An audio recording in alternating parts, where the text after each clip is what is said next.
what is happening in Gaza or just in Palestine more generally, with 22 more illegal settlements being pushed through by the likes of Netanyahu, is absolutely intolerable. And that is why the likes of me stood up again in Parliament, calling for the government to do more. I know that there is a vote in the United Nations Security Council today.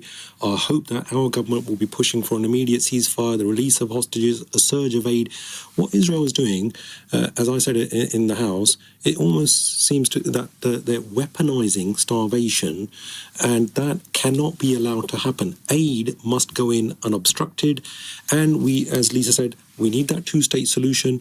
We need to ensure that we're working with our international allies, and there needs to be an increase in the sanctions.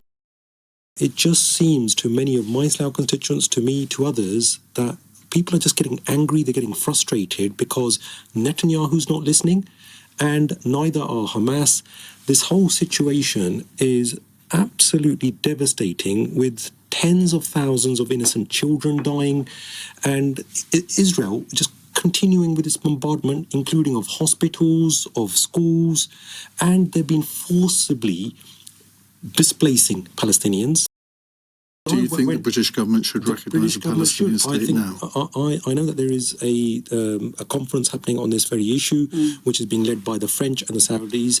I hope that our government will be joining them and getting that recognition of Palestine embedded along with that two-state solution, because as some of us have realised, that Netanyahu is just pushing, whereby he will be in a state whereby there is no two-state solution, because he has moth-eaten the West Bank to such an extent, and Gaza, that the two-state solution becomes unviable. And when I went out to the West Bank with other parliamentary colleagues, it just seemed like one of those colonial-era gradual land grabs. And as a history student, I came back and I stood on the floor of the House that was something that was done centuries ago. This shouldn't be happening in the 21st century.